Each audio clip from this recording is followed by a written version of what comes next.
paz a vosotros, mis amados hermanos. Es un gusto saludarlos nuevamente, esperando que estén bien al momento de escuchar estos comentarios nuevamente. Les saluda su hermano Osman Pineda. Soy miembro de la Iglesia de Dios con sede en Salem, West Virginia.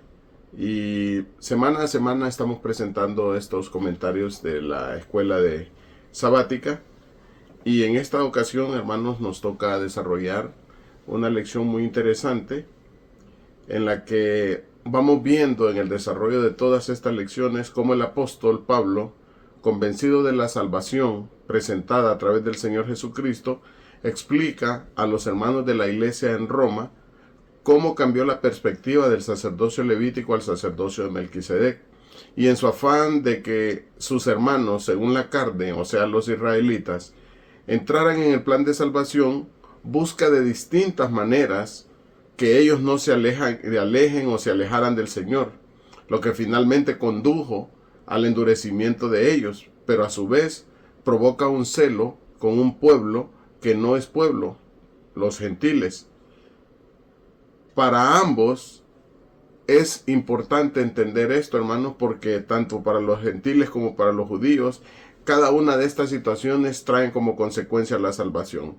La lección que corresponde continúa secuencialmente con la que estudiamos la semana pasada, comentada por nuestro hermano Walter Goff, y muestra cómo un pueblo, Israel, perdió lo que había sido confiado y cómo otro pueblo, o sea, los gentiles convertidos, obtuvieron lo que Israel despreció.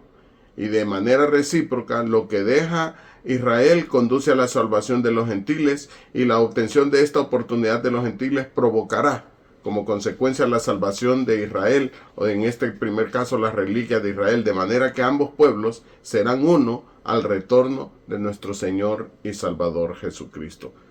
La lección que nos corresponde para el 8 de noviembre lleva por título Vosotros sois los pámpanos, y tenemos una lectura en Romanos capítulo 11, versículos 16 al 32. Y como estamos viendo en el desarrollo de todas estas lecciones, mis amados hermanos, la lectura está comprendida dentro de las preguntas, por lo que solamente vamos a darle lectura y haremos nuestros comentarios en el desarrollo de cada una de las preguntas presentadas en esta lección. Dice así la lectura bíblica del versículo 16 al 32. Y si el primer fruto es santo, también lo es el todo. Y si la raíz es santa, también lo son las ramas. Que si algunas de las ramas fueron quebradas, y tú, siendo acebuche, has sido ingerido en lugar de ellas, y has sido hecho participante de la raíz y de la grosura de la oliva, no te jactes contra las ramas. Y si te jactas, sabe que no sustentas tú a la raíz, sino la raíz a ti. Pues las ramas, dirás, fueron quebradas para que yo fuese ingerido. Bien, por su incredulidad fueron quebradas, mas tú por la fe estás en pie. No te ensoberbezcas, antes teme. Que si Dios no perdonó a las ramas naturales, a ti tampoco no perdone. Mira, pues la bondad y la severidad de Dios. La severidad ciertamente en los que cayeron, mas la bondad para contigo si permanecieses en la bondad, pues de otra manera tú también serás cortado. Y aun ellos, si no permanecieren en incredulidad, serán ingeridos, que poderoso es Dios para volverlos a ingerir. Porque si tú eres cortado del natural acebuche y contra natura fuiste ingerido en la buena oliva, ¿cuánto más estos, que son las ramas naturales, serán ingeridos en su oliva? Porque no quiero, hermanos, que ignoréis este misterio, para que no seáis acerca de vosotros mismos arrogantes, y que el endurecimiento en parte ha acontecido en Israel, hasta que haya entrado la plenitud de los gentiles. Y luego todo Israel será salvo, como está escrito: vendrá de Sión el libertador, que quitará de Jacob la impiedad. Y este es mi pacto con ellos, cuando quitare sus pecados. Así que, cuanto al evangelio son enemigos por causa de vosotros, mas cuanto a la elección son muy amados por causa de los padres. Porque sin arrepentimiento son las mercedes y la vocación de Dios, porque como también vosotros en algún tiempo no creísteis a Dios, mas ahora habéis alcanzado misericordia por la incredulidad de ellos. así también estos ahora no han creído. ¿Para qué? Por la misericordia, para con que vosotros, ellos también alcancen misericordia. Porque Dios encerró a todos en incredulidad para tener misericordia de todos. Esta es la lectura, hermanos, que corresponde a esta lección. Y tenemos también un texto áureo que está registrado en San Juan en su capítulo 15, versículo 5. Dice: yo soy la vid, vosotros los pámpanos. El que está en mí y yo en él, éste lleva mucho fruto, porque sin mí nada podéis hacer. Para comprender este mensaje del Señor, que dio a sus discípulos de manera particular y a todos sus seguidores, definiremos lo que es un pámpano. Un pámpano es el sarmiento tierno y verde de la vid, o sea, la parra de uvas, que dará como resultado los nuevos frutos. En algunos lugares de habla hispana utilizamos el retoño, decimos, cuando viene saliendo una pequeña rama o un pequeño vástago de donde se va a sujetar un nuevo fruto. Eso también se le conoce como el pámpano. El Señor utilizó esta metáfora para dar a entender a sus discípulos la necesidad que quedara grabada en su mente y en su corazón, que después de ellos debían seguir, después de él, ellos debían de seguir con el fruto que se estaba esperando para salvación, tanto a los israelitas como también a los gentiles. Él se identificó como la vid verdadera o la parra de las uvas, y de él se originan los pámpanos y los frutos. Él es quien sustenta a los fieles hijos de Dios y espera que den el fruto deseado para obediencia, y ésta pueda conducir a la salvación a todos y cada uno de ellos. Y entender, hermanos, que como pámpanos que debemos de llevar frutos, separados del Señor Jesucristo, nada podemos hacer. Como no podemos hacer nosotros nada, si el pueblo de Israel en su momento se separó del Señor Jesucristo, se dieron cuenta que no podían hacer absolutamente nada, y esta condición los llevó a poder endurecerse, hermanos, para que nosotros, o sea, el pueblo gentil también pudiese tener oportunidad de ser salvo. Tenemos 10 preguntas, hermanos, que vamos a desarrollar a continuación, e iremos haciendo algunos comentarios conforme a la pertinencia de cada una de las preguntas o aquellas que así lo ameriten. Dice, ¿quién es? La pregunta 1 dice, ¿quién es el primer fruto o las primicias? De acuerdo a Romanos 11, 16 y Primera de Corintios capítulo 15, versículo 20. Estos dos versículos, hermanos, y que lo vimos en la lectura, habla de que si la raíz es santa, también lo son las ramas, y así como consecuencia, el Señor Jesucristo es esa primicia o ese primer fruto. Estos versículos lo afirman, que de manera que el punto de partida de todos aquellos que son resucitados para vida eterna es el Señor Jesucristo. Así como el Señor Jesucristo resucitó después de haber tomado la forma humana, porque en su origen el Señor Jesucristo sabemos que es un ser celestial, pero toma una forma humana.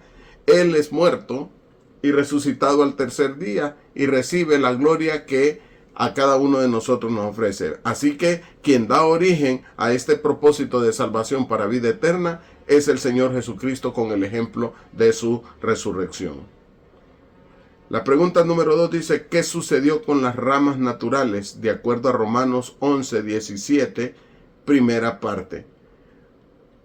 Aquí lo que indica, hermanos, y lo que dice es que fueron desgajadas o arrancadas. No dice que fueron cortadas de una manera, podríamos decir, con ciertas técnicas para poder hacer. Aquí dice que fueron arrancadas, y cuando algo es arrancada de su árbol o una rama es arrancada de su árbol, queda con muchas situaciones dañadas, porque no se corta con cierto propósito. Entonces aquí la palabra desgajada o arrancadas implica separación violenta de algo a lo cual está unido. Esa es la forma de arrancar. Y en estos versículos lo que dice es que esas ramas naturales fueron arrancadas o fueron desgajadas para el propósito que Dios así lo determinaba. Entonces, en esta primera parte, ¿qué sucedió con esas ramas naturales? Fueron arrancadas o fueron desgajadas, sería la respuesta. Pero la pregunta 3, en continuación con esta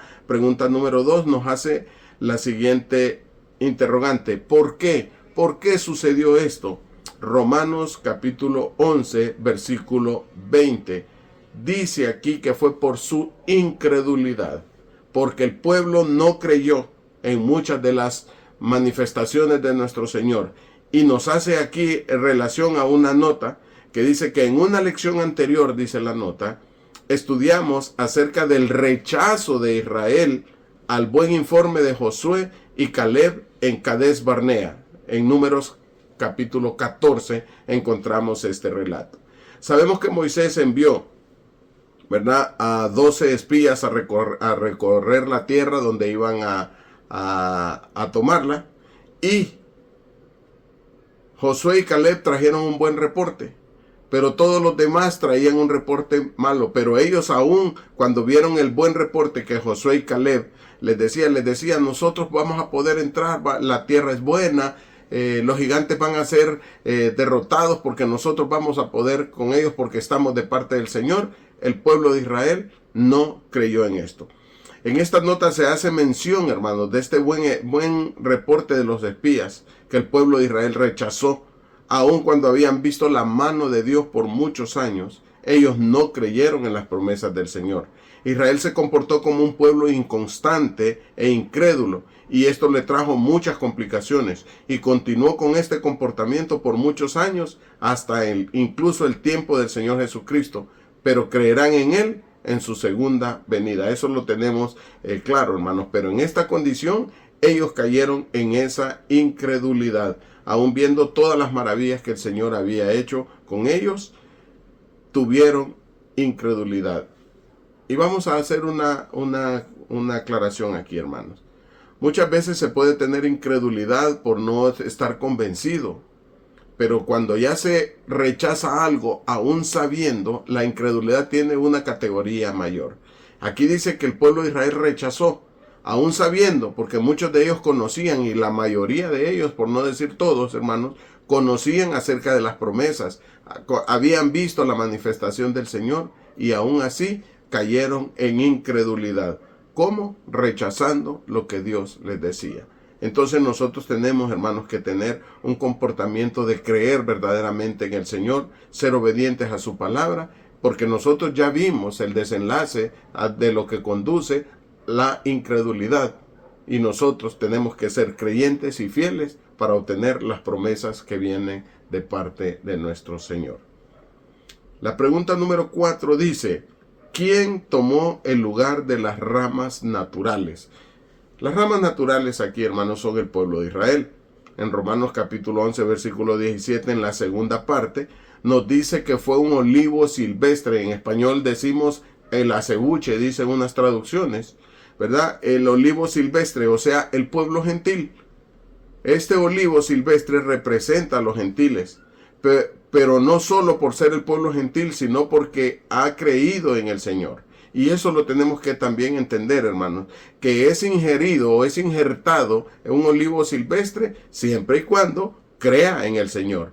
Aquí dice al final que el pueblo ingerido ha sido hecho participante de la raíz y de la grosura o el sustento, la buena savia o el buen sabor de estar ingerido o conectado con la potencia o la salud de la buena oliva o la grosura, dice aquí. Esto significa, hermanos, que de aquí en adelante, una vez que ha sido ingerido alguien a la buena oliva, es considerado pueblo de Dios al creer en el Señor Jesucristo.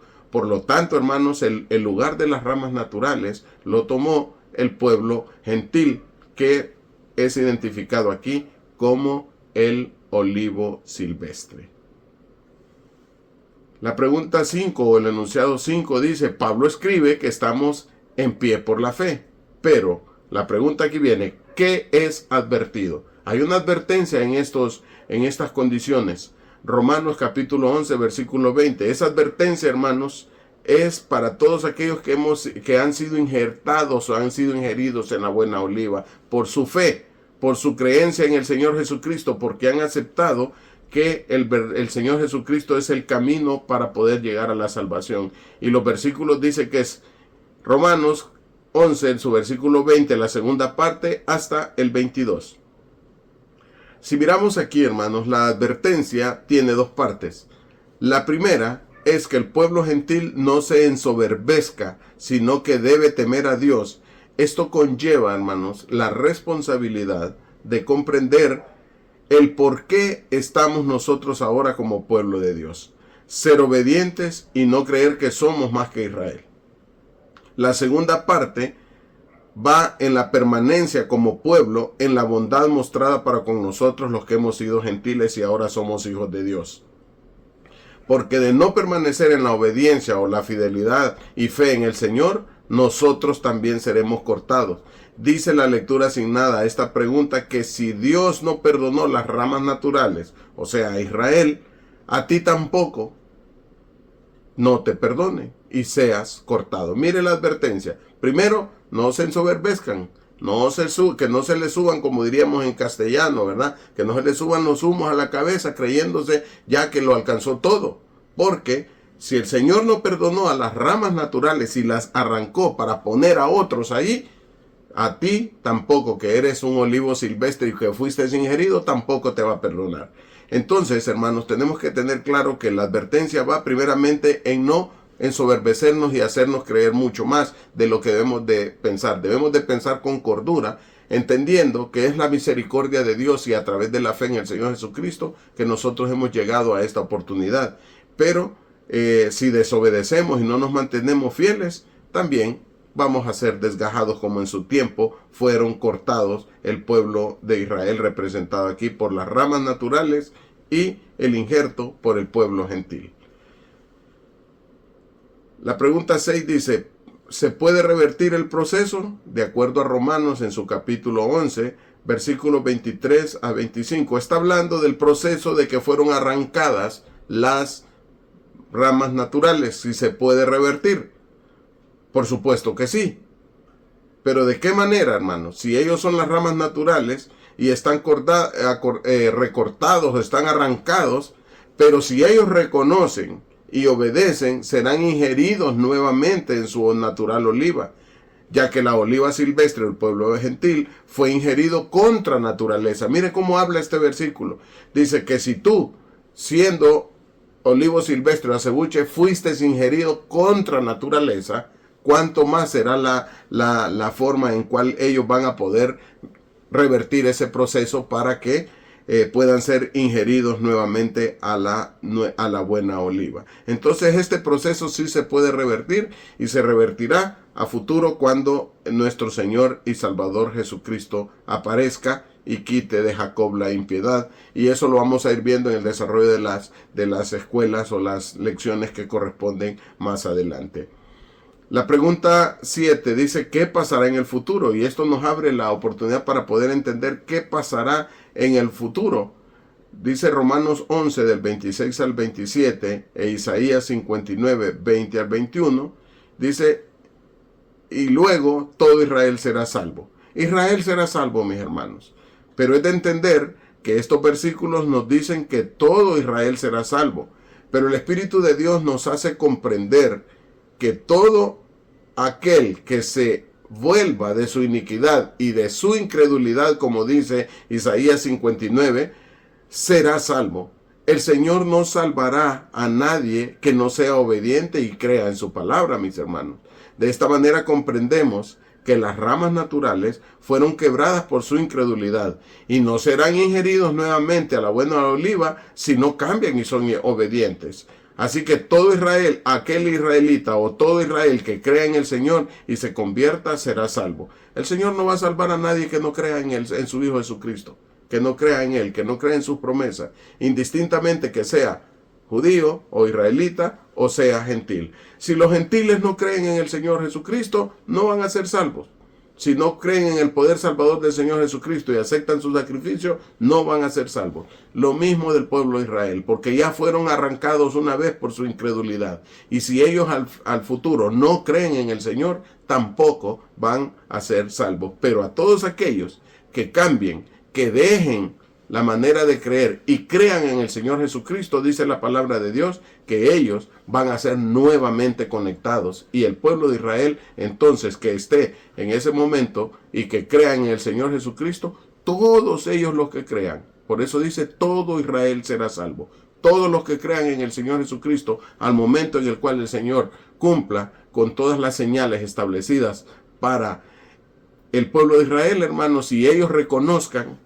Recuerden que hay profecías que dicen, y estas heridas que tienes en tus manos, ¿qué pasó? Le dice, con ellas fui herido en casa de mis amigos, dice el profeta. Y también le dice, ¿y estas manchas de sangre que llevas? Le dice, pues sí, en casa de mis amigos recibí todas estas heridas, y esta ropa manchada de sangre queda ahí en la mente, en los corazones y por toda la posteridad, para que el pueblo de Israel pueda entender que aquel Mesías que una vez vino y que los antepasados de ellos no creyeron en él, este es el Mesías que fue enviado a ellos. Entonces, hermanos, en el futuro el pueblo de Israel va a ser ingerido nuevamente, todos aquellos los que de un corazón sincero puedan dejar la iniquidad y la incredulidad y se conviertan a nuestro Señor y Salvador Jesucristo. La pregunta número 8 dice, ¿cuál es la situación de Israel en relación con el Evangelio? De acuerdo a Romanos capítulo 11, versículo 28 y Apocalipsis en su capítulo 14, versículo 1. Estos versículos, hermanos, nos hablan de dos momentos acerca de Israel. Por un lado dice que son enemigos del Evangelio. El Evangelio del Señor es la predicación de las buenas nuevas del reino y de salvación. Esto es porque no creen en el Señor, hermanos. Y de esta manera se abre la oportunidad a los gentiles. Y en Apocalipsis capítulo 14, versículo 1, dice que están con él los 144,000 del pueblo de Israel, porque son 12,000 de cada tribu que están sellados. Ellos sí creyeron en el Señor Jesucristo al inicio del ministerio predicado por el Señor Jesucristo y los apóstoles. Estos 144,000 son las reliquias, como estudiamos en la lección del sábado pasado, el Israel espiritual que sí alcanzó la salvación por medio de creer en el Señor Jesucristo. Ellos lo alcanzaron. Por lo tanto, aquellos que estén para el tiempo del retorno del Señor Jesucristo dentro de del pueblo de Israel y se conviertan, van a alcanzar también la salvación, al igual como lo alcanzaron los 144,000. Pero por ahora dice que son enemigos del Evangelio. ¿Por qué? Porque no creen en el Señor. Ya vimos en las lecciones anteriores que ellos fueron, las reliquias alcanzan la salvación, pero los demás han sido endurecidos. Y por eso va a haber gozo, alegría, llanto, emoción al momento en el que ellos sean restaurados nuevamente como pueblo de Dios y que se quite de Jacob la impiedad y sea ungido el Santo de los Santos en el tiempo en el que está señalado para la manifestación del Mesías para el pueblo de Israel. Dice la pregunta 9, hermanos, las misericordias y la vocación de Dios son con arrepentimiento, de acuerdo a Romanos 11, 29 al 32. Dice que son sin arrepentimiento, hermanos, pero no se refiere a un arrepentimiento de nuestra parte, sino que esta pregunta lo que debemos entender es que Dios no detendrá lo que ya tiene establecido para su pueblo Israel y también para los gentiles. De esta manera, tiene misericordia de todos. La incredulidad de unos, o sea de Israel, lleva a la salvación de otros, a los gentiles, para que de la igual manera, al tener misericordia de los gentiles y darles la oportunidad para que ellos se salven, provoca celo en Israel para que Israel entienda la posición en la que está y también ellos se puedan convertir y de esta manera lleve la salvación para el pueblo de Israel. Entonces, lógicamente, hermanos, el arrepentimiento en el sentido de aceptar el poder salvador del Señor Jesucristo tiene que llevarse a cabo, pero las misericordias y el llamamiento de Dios, el Señor no se va a arrepentir de lo que dijo, porque dice la palabra de Dios que Él no es hombre para que mienta, ni hijo de hombre para que se arrepienta. Por lo tanto, las promesas que ha sido dadas y lo que ya tiene establecido tanto para salvar al pueblo de Israel como a los gentiles, eso no se va a detener ni se va a cambiar. Por eso en este versículo dice que son sin arrepentimiento. O sea, Dios no va a detener lo que ya tiene establecido para el pueblo que le obedezca y quiera ser salvo. La pregunta 10 dice cómo finaliza el apóstol Pablo el capítulo 11, en Romanos 11, 33 al 36. Haciendo, hermanos, una reflexión muy profunda y transmitiéndole a los hermanos en Roma que no pueden entenderse desde nuestra perspectiva humana o humanamente hablando, la sabiduría, los juicios y el camino de Dios.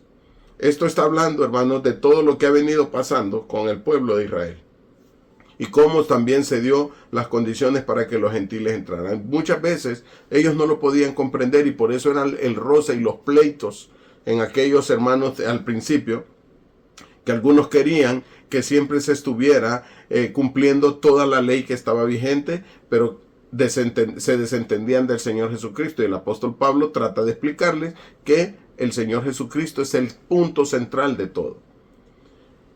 Desde nuestra perspectiva, hermanos, podemos desconocer cuál es el plan de Dios hacia el futuro. Por ejemplo, que su pueblo siempre rechazara las ordenanzas fue también para salvar a los gentiles. Y todo esto con el propósito de salvarnos a todos. Por eso Él, para Él y en Él son todas las cosas. Y así concluye este libro o este capítulo. El apóstol Pablo en el versículo 36 dice, por eso, o porque por Él, para Él y en Él son todas las cosas. A Él sea la gloria por los siglos o por todos los siglos. Amén, dice el apóstol Pablo, terminando de que comprender de alguna manera lo que está sucediendo o lo que va a suceder a futuro, hermanos, es simplemente meternos en un camino bastante amplio, porque los caminos del Señor son mucho más altos que los nuestros, así como los pensamientos del Señor son mucho mayores que nosotros. Pero el apóstol Pablo reconoce que nosotros desde nuestra perspectiva no lo vamos a comprender. Por eso, por Él, para Él y en Él son todas las cosas, y eso es lo único que debemos entender todos y cada uno de nosotros, hermanos. Mis hermanos, estos son los comentarios de la lección que presento a ustedes, agradeciendo a nuestro Dios siempre por la oportunidad de compartir estas lecciones por este medio y deseando que cada uno de nosotros seamos fieles y obedientes para encontrarnos en la reunión de todos los santos en la Nueva Jerusalén. Siempre les envío un saludo de paz desde Honduras, en Centroamérica. Paz a vosotros, mis amados hermanos.